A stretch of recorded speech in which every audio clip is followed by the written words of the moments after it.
Greetings, nerds. This is SNN Nerd. I'm your host, Sarah Belmont, and with me, as always, is our Mr. Producer, Will Polk. How are you doing tonight, Will? I am doing very well, Sarah. I missed talking with you last week, but glad to be back and hope you're having a good week. Yeah, sure. Yeah. I'm trying to be sarcastic. My spirit is kind of like a little all over the place, as is yours. So I have no idea how this recording is going to go. Well, I'm sure it will. I'm sure it will go very well. I mean, we got a lot of good stuff to talk about this week. So but yeah, I guess as folks know, we were postponed last week. I live in the Carolinas, and North and South Carolina was hit by Hurricane Florence, and I know folks always like to do good stuff to help people out in need, and the need is definitely there. So I just wanted to start off the podcast tonight. If you want to donate, you can text Florence to 20222. Again, that's Florence to 20222, and it'll go to the North Carolina Disaster Relief Fund and help a lot of people who are really hurting after that storm. So thank you in advance. Yeah. Do the right thing, people. Do the right thing. Well, let's talk about Iron Fist that came out this month. Iron Fist did. So how far did you get? Prior to everything going sideways, I got about halfway through it. And then I decided, I read a couple things, and then also I took your sage advice with these Marvel shows, which is just skip to the end. And so, I did it one time. No, I did it twice. You did it twice. That's right. You did it. Jessica Jones and Luke Cage, both of them season 2s. And I took your advice, and I'm glad I did. But I will say the finale was very good.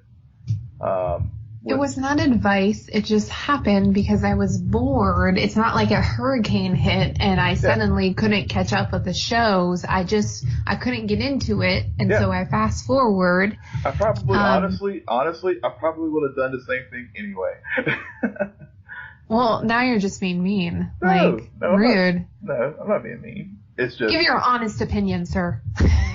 My honest opinion is, like I said, I think I was struggling to get through it to begin with.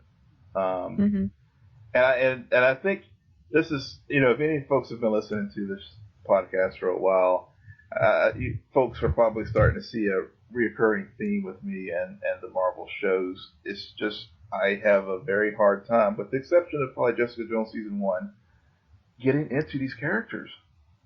What was it about Jessica Jones season 1 that allowed you to stick with it? It was just so well executed, and I thought it was very fresh.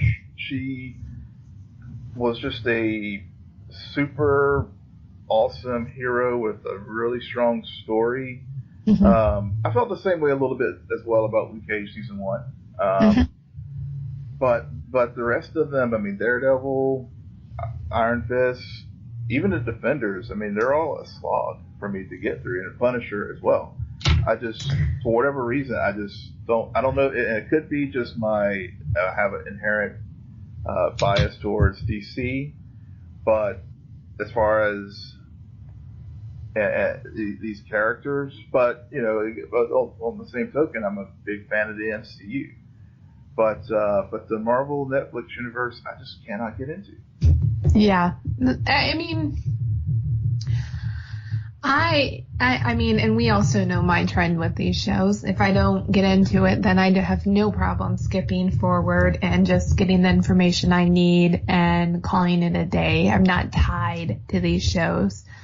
And even Daredevil season 1, I'm pretty sure I skipped around, or it took me forever to get through it. Daredevil season 2, I still can't believe you haven't seen, though. Well, shame on you. I know, shame on me. But and maybe it's just that the nature, a lot of folks binge these shows, and maybe if I didn't try to binge it and just kind of spread it out, like, for example, our regular broadcast shows where it's over the course of a traditional television season, maybe that would help a bit, because it's hard. They can't be dense. It's just hard to they are dense. I mean, most of them are at an average of 51 minutes to an hour, and there's a lot going on, and it is very hard for me at least to binge these shows. And I think maybe if I like broke it up and I actually have a chance to digest it more instead of weeks time or whatever, maybe I will get more into it. Because to be fair, there were some parts of Iron Fist season 2 that I did parts in a couple early episodes. So I was like, okay, was starting to get into it somewhat, but again, it was one of those things where I could honestly take it or leave it as far as the show. I will say that I think he was a much better character in Defenders. And I did, and just based off of what I've heard of season 1, I can see how, they clearly learned their lessons from season 1 and tried to punch up and make a more compelling story in season 2.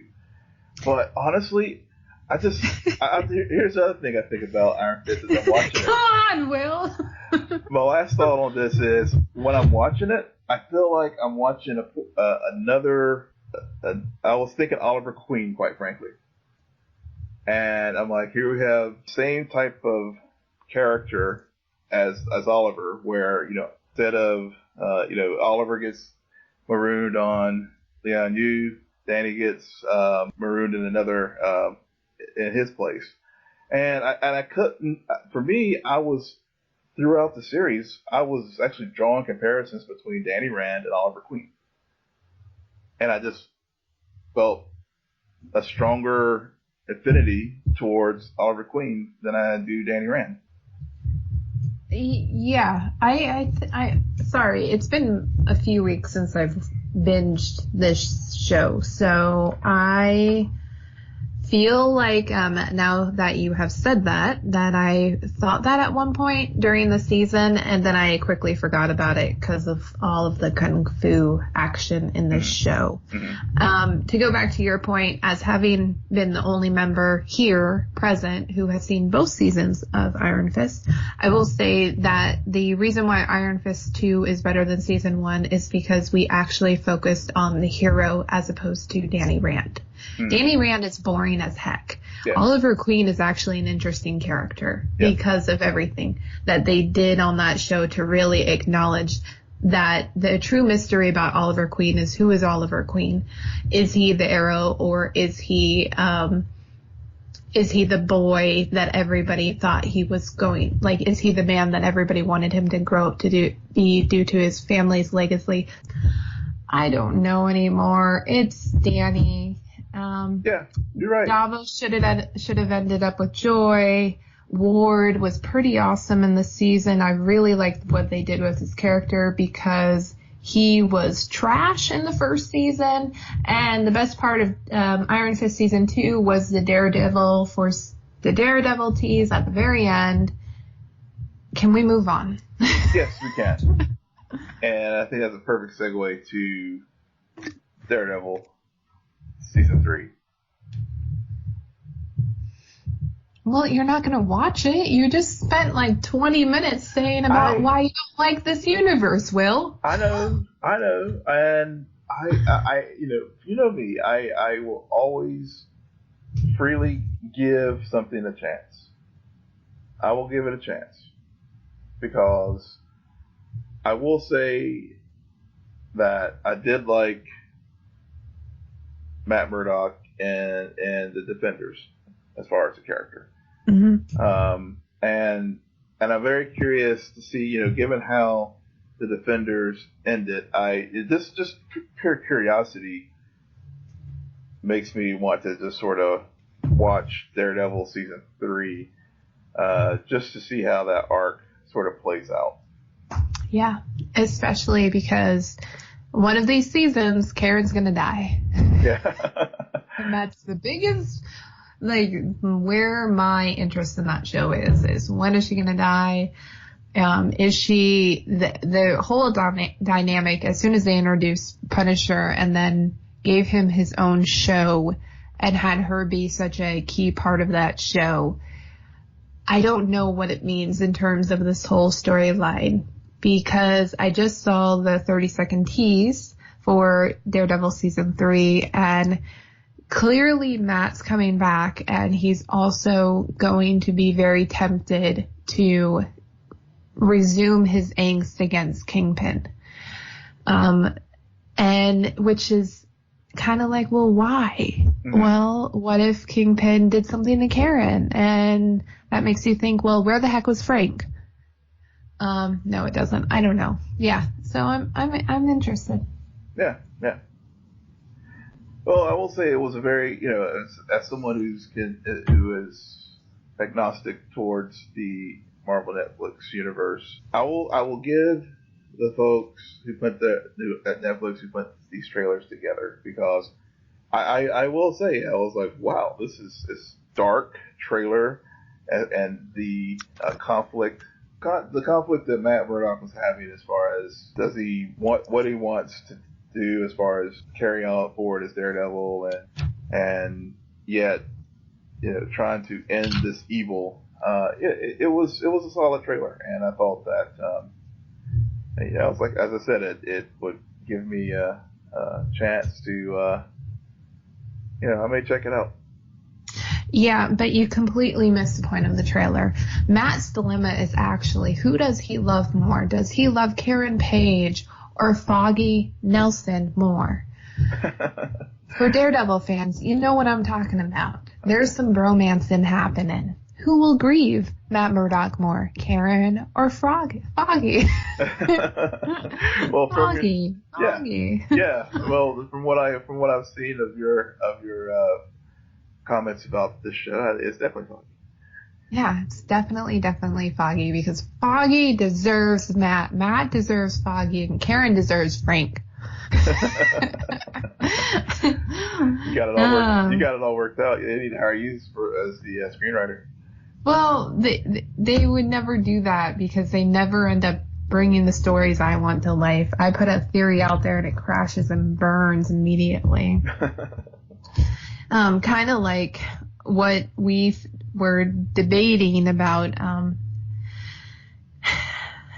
It's kind of like how we were talking about American Vandal season 2, mm-hmm. and I don't know if we got it right. I don't think we did. This was an easy binge for me. I couldn't believe how quickly I got through this show. Season 1 is better. Yeah, it is. It is, and it bothers me because there are so many good moments where they could take their two characters, Peter mm-hmm. and the other kid, I think its name is Sam, and focus more on going to the school and uncovering all of these, not uncovering these things, but meeting these people and engaging with these other high school students who are going through a lot of the similar things, what that does to them. Like, when I thought that the turd burglar, that's the true thing that they say on the show, mm-hmm. was the best friend of the jock. I forget his name. I forget all names. Like, enough said. No? Is that ringing a bell? Will, have I lost you? Will, are you still alive? I'm still here. I am sitting here listening. I am listening. Okay. I thought you were going to help me out with some names here. I thought that they were going to, turn it around and talk about how, Peter tends to be, this director and everybody knows him more. Mm-hmm. Yeah, but they didn't do that. And I thought it was a missed opportunity. It was a missed opportunity, and whereas it was an easy binge for you, for me, it was a hard binge. I think I watched the first episode, and it was probably the only episode where I actually found myself laughing out loud. And I was like, oh, this is great. And then I went to episode 2, and I started, getting further into it. And, it was just with such, when you hold it up to season 1 and just how well they did that first season, as far as with the satire, with the true crime, and also taking on the social issue, the social things as far as teenagers and at the high school and all that. To me, this season just seemed very just flat and and just a poor. It was a sort of a shadow of itself from last year. Now I will say that what I did like about the show this season 2 is how it did. I thought it did succeed in tackling how people create idealistic, manufactured images of themselves via social media, and I thought that part, I think they carried that through very well, and also how social media can be used, to also shame people and also embarrass people and the whole catfish. But they did it well. But to me, it wasn't original because I'm like, okay, I've seen this like play out in various other shows or in real life, and it's kind of like, okay, yeah, I get that, and quite frankly, it's just like, okay, how far can you take a poop joke for 8 episodes? I mean, everybody poops. Yeah, okay, I get it. I love to play on words. The dump, as far as the episode. Yeah, fine. Okay, but I don't know. It didn't capture me the way season 1 did. Right. I feel like they went heavy on the true crime aspect. Yes. For example, that episode where pretty much we never saw Peter and Sam at all. Mm-hmm. I think it was episode 2, and we're just locked in that room as this kid is being questioned and is basically submits his false confession. Mm-hmm. And that took me back so much to when I watched The Making of a Murderer on Netflix, because there's that was very reminiscent to something that occurred in that case as well. Yeah. And then he kept taking the objects and they're like, show me how to do it. And he's like, okay. Yeah. Mm-hmm. Which made him look like a complete idiot too at the same time. Yeah. But it was interesting. And I feel like because they took so long introducing us to this school, to these characters and these new kids, that they forgot about everything they built during the first season. And the compelling stuff that occurred in the first season was that they focused more on telling the characters, the stories of these multiple characters, and also how the kid who is accused of the crime, his life and how that's getting infected. Mm-hmm. But the documentarians, how them just being involved in it, suddenly they become the outcasts in the high school. Mm-hmm. And then they start to question everything. And that was fascinating because you had both dramas unfold simultaneously. In this, we only had one. Right. And they were so new, and it kept... And I agree with you, Will, like this whole idea of what the end point of the season was, that social media, it's currently taking over our lives to the point that we're just shells of people that we are, because we're online all the time, and that's one identity, and that hinders a teenager from figuring out who they really are. Mm-hmm. Sierra Burgess is a loser. That movie just came out on Netflix. It has a ton of backlash because it's basically the same concept. Yeah. It is about catfishing. Yeah. And it is a love story simultaneously. Mm-hmm. But it's still this idea that you can, because of social media, you can make yourself to be whoever you want to be. Yep. But that doesn't mean that anyone really knows you, and that's what's so heartbreaking about it. Yeah. But I completely agree. We don't need to be told that 10,000 times. Yeah. Maybe that's what it is. Maybe this season 2 just felt so derivative that it it was hard for me. I mean, as I was watching it, I would start doing other stuff because it did. I was like, okay, I've seen this. I mean, I've seen like the jock who, Matai Teo, who like was a professional football player while he was in college. He was catfished, and I'm like, okay, I've seen this before. Why do I need to see this again on a TV show that I've already like experienced this in real life? And so right. so it again, it had the shock value as far as the various ways that the burglar was manipulating people into doing these crimes and blackmailing them, with whenever they were like, the guy who self-pleasured himself in a very flexible way, and the dick photo, and the, unnecessary, very unnecessary. Yeah, I mean, and I guess that was also was kind of downer for me for this show. It was like carrying a joke too far.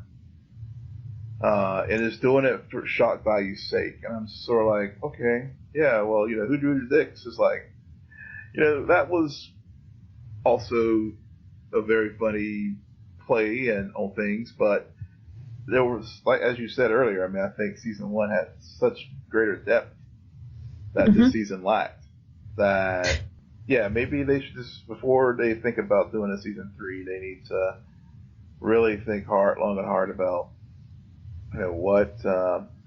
what can they do that's original instead of derivative of other things that we've seen. Yeah, and to follow up that before we move on, is that it was so simple in the first season. There was one crime that was committed. There was one potential vandal. Mm-hmm. They made this season complicated. Mm-hmm. There were multiple crimes. And then we find out towards the end, committed by very different people. Mm-hmm. The same mastermind behind it. And I don't think that this show needs to do that. This show, the simplicity in the first season needs to be recaptured for me to want to return and just want to re-engage. And I do think, though, if I was a writer in that room, considering they made it a point to tell us that this whole documentary was a senior year project, this next season really needs to be a type of a crime that allows Sam and Peter to explore the fact that they're not going to be high schoolers anymore. There's a new chapter and what that means. Mm-hmm. And I really hope that they don't end up missing that opportunity. Or for all I know, they'll just be in college now and there'll be a college vandal that they have to hunt down. Maybe. But maybe. Yeah. Yeah. All right. So moving on to things that are kind of, I wouldn't say that this is derivative, but it is very reminiscent of a lot of different things. Captain Marvel trailer dropped this week. Yes, it did. Dropped it. I really like this trailer. I really did. I don't know why I'm whispering. I did. I love this trailer too. Yeah. That score is so good. It is. It reminded me so much of Arrival. Yes. Yeah. There's this boating sound in the background, and it also Arrival meets Rogue One. That's a good point. That's a good one. Yep. Yeah. Yep. It's that same kind of like. I'm not gonna do that. It's just this sound in the background that is almost like a warning bell. Mm-hmm. But they also muted it just enough to make it not overtake that more comic book sound that we're used to in these trailers, that more hero-driven sound that we're used to of a big adventure occurring. Yeah. My reaction to it was, damn, the MCU did it again. I mean, they're just on a hot streak as far as films. And they have figured out a formula that works. And not only in their trailers, but it's carried through in execution and with the final product when we see the film. And it sets the tone right out of the gate from what we remember from Infinity War, which is spoiler alert, Nick Fury texting, well, I guess paging her. He's the 90s parlance. and we go, and then when we first see, and this trailer opens up, we get blockbuster video. And we've talked about this a lot this year, about so much callback to nostalgia and to the 90s, and what is more quintessential 90s than blockbuster. And it just, right out of the gate, it just sets the tone like, okay, we are going to go back in time a little bit, but I like the way they structured the trailer, in that we see Carol Danvers in all these different scenarios. We get some sprinkling of her origin, but we know this is not going to be an origin story movie, which I'm glad they're not doing that. But they'll still sprinkle her, her background and stuff in there. And it just, it had a grandness to it, like Black Panther did. And so I'm really looking forward to seeing that, seeing it when it comes out. So the 90s references, everybody's talking about the blockbuster, of course. Mm-hmm.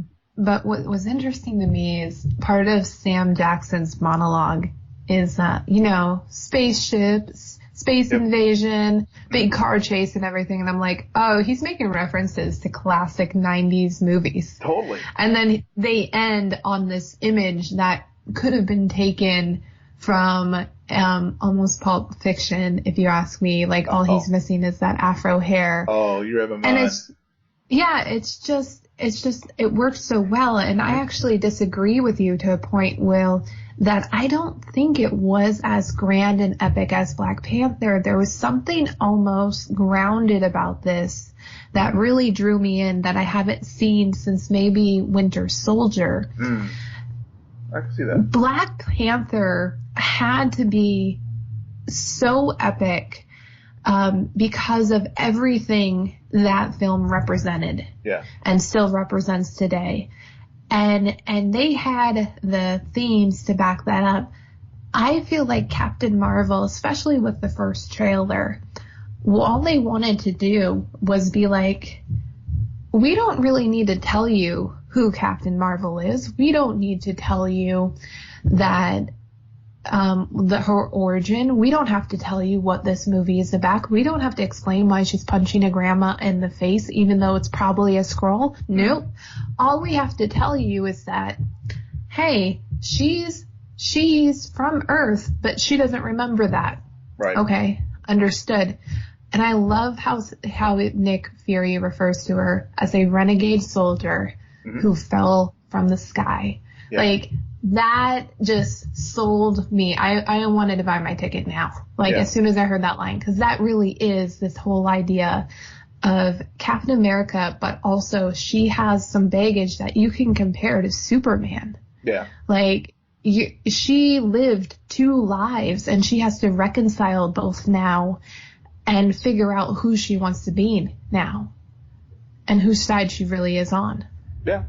Yeah, that's I can't disagree with you there. I mean that, and I guess when I say grandness to it is, I guess my point was more, it's just a big story of, not, and also big in the sense that this is the first MCU film that is going to be, the woman's going to be the central focus of the story.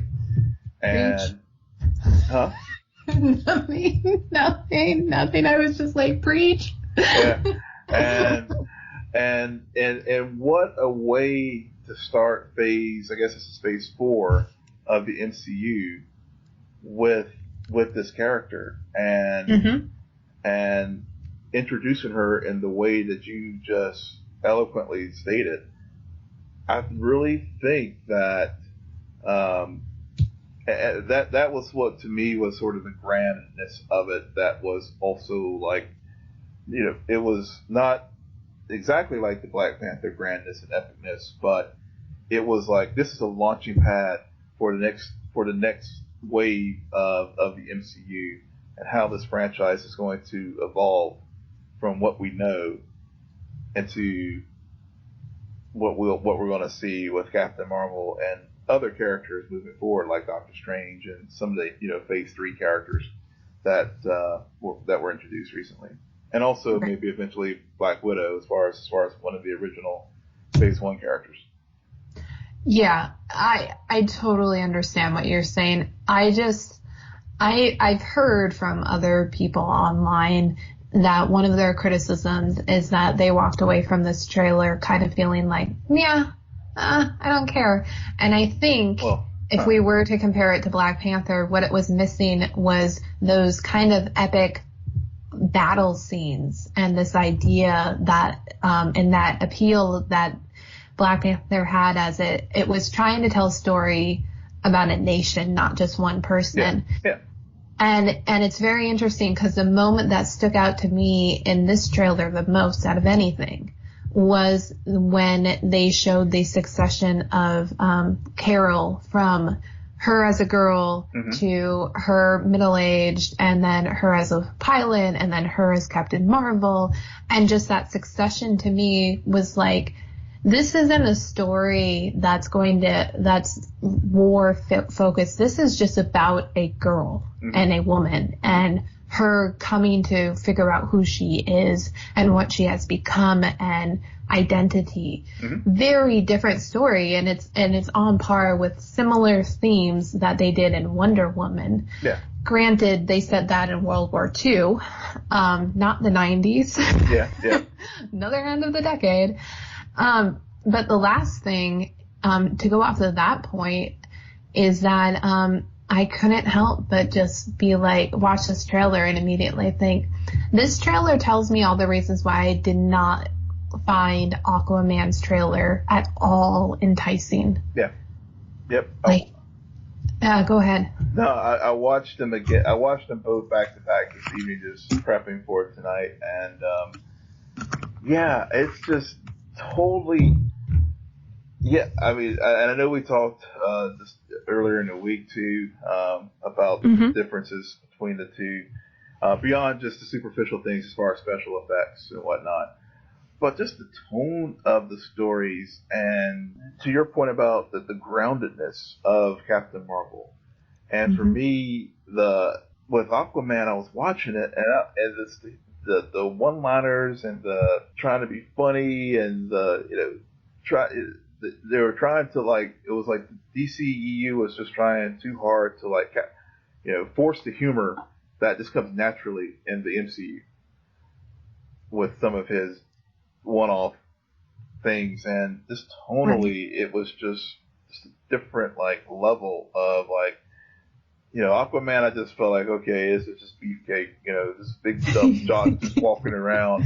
Whereas with Captain Marvel, again, it was very grounded, and even though she is, clearly a young girl who was whisked away and raised on an alien world and then brought back, I just felt, again, I just like, okay, I want to buy, like you said, I want to buy my ticket now to see this. Whereas Aquaman, I'm like, I can just be fine waiting till this thing comes out on DVD at this point now.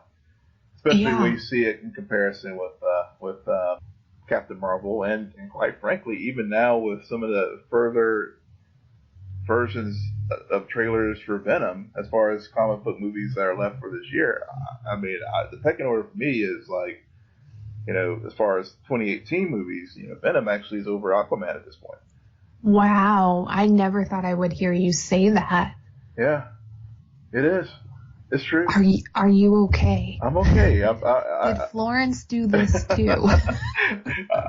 I'm I'm okay. I really am. But it's just when you see these, you compare to 3.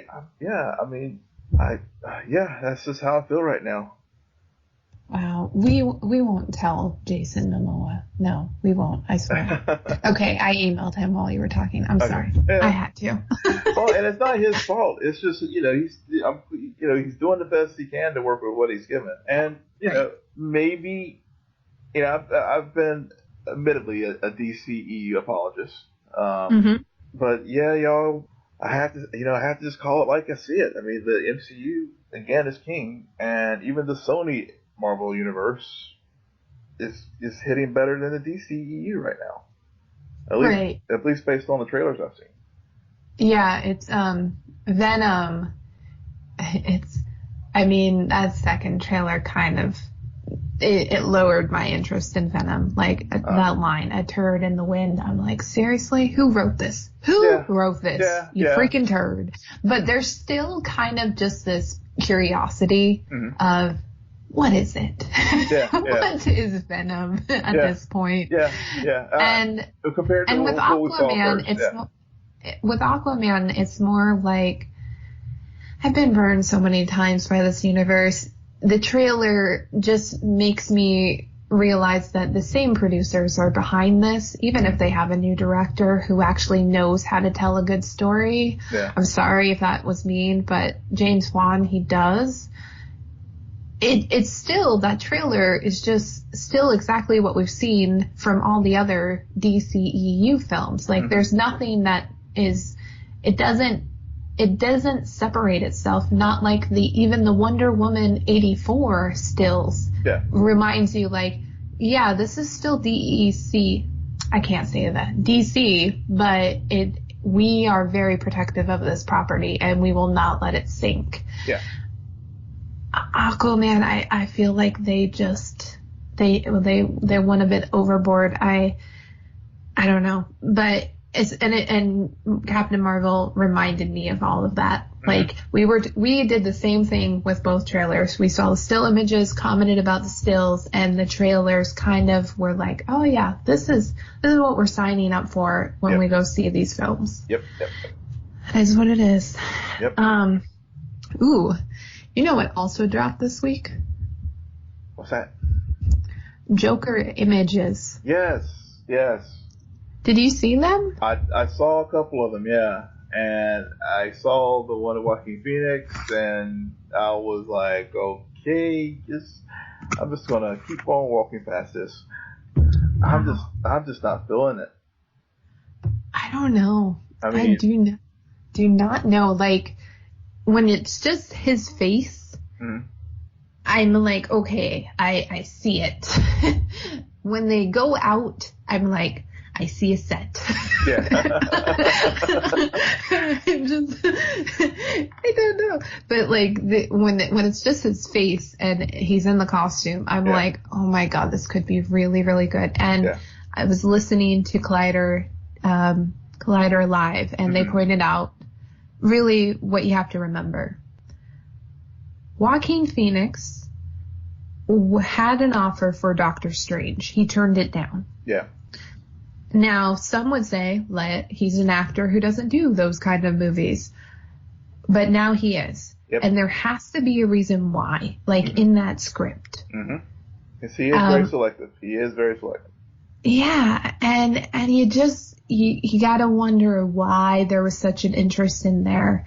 And so that's the only reason why I still have hope in that movie, is because I just want to know why he chose it. Now, I still think it's going to be awful, and I still think that the movie doesn't make any sense because Batman and Joker are two sides of the same coin. Yep. And the fans want both, not one or the other. I'm sorry. Did anybody learn from Suicide Squad? Huh? I guess not. No, because they're also still going through with that Gotham Sirens. Like, what is with DC movies? Like, hey, I'm just going to take the villains and make these villain stories that make no sense and nobody wants. They love throwing good money after bad, or whatever cliche you want to throw in there. But I just don't get their selection choices when they have such a staple of many characters that they can really build some good stories around. But they changes at the top, I think, of the studio as far as quit trying to be the MCU and taking B-level characters and trying to make them A-listers. Yeah, especially villains, because it doesn't work. Yeah, and then your A-lister heroes will leave, like i.e. Henry Cavill. Well, he might not be gone, but Krypton, no. I need Krypton to come back. Yes, we do. Oh, so while you were off saving the world or saving the Carolinas, I managed to go to the theater not once but twice this week. Oh, what did you see? I saw Searching. Okay.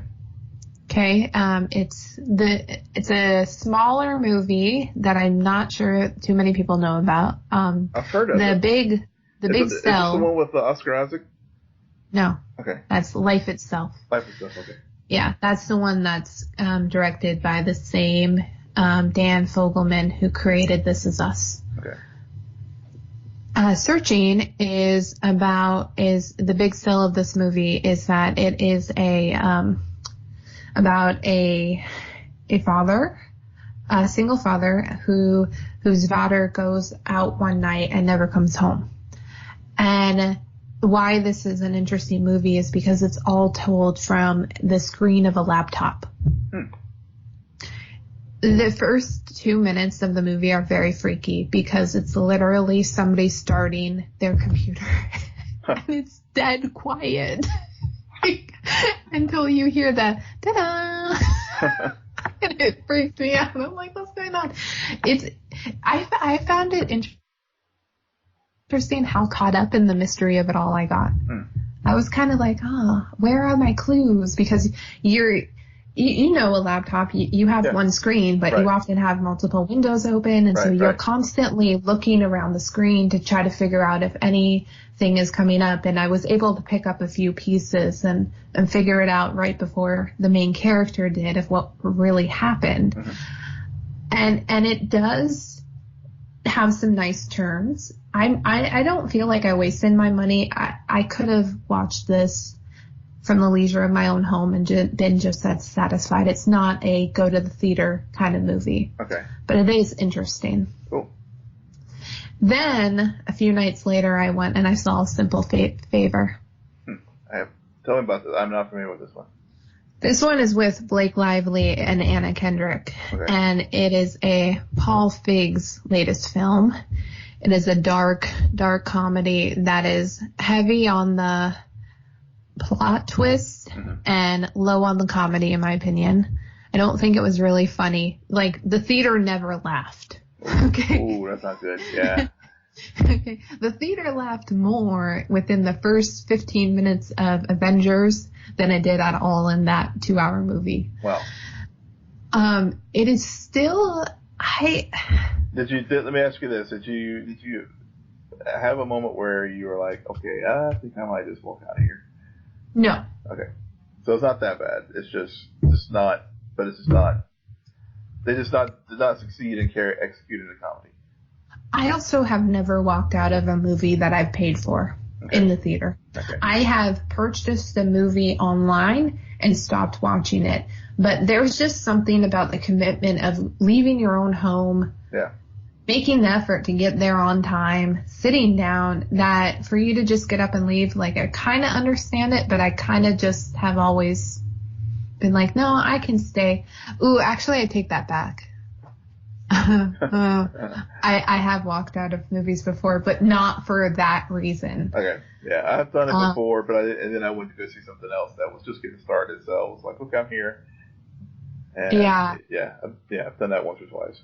Yeah, we're kind of going off topic, but sorry. Simple Favor, Will, you're not the target audience for this movie. You're definitely not. Okay. it's not bad, but it's not great either.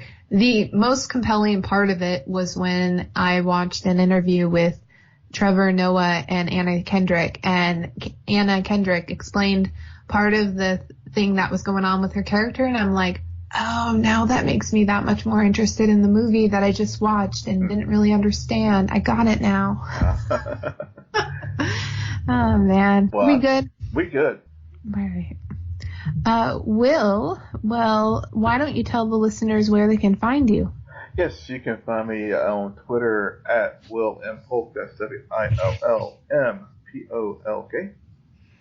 And you can find me on Twitter at SJBelmont, SJBELMONT. Please follow our crew on Twitter at CNN Nerd. Friend us on Facebook. Follow us on Instagram. But most importantly, rate, subscribe, and comment on iTunes, SoundCloud, and Spotify. Good night, Geek Out. You're welcome.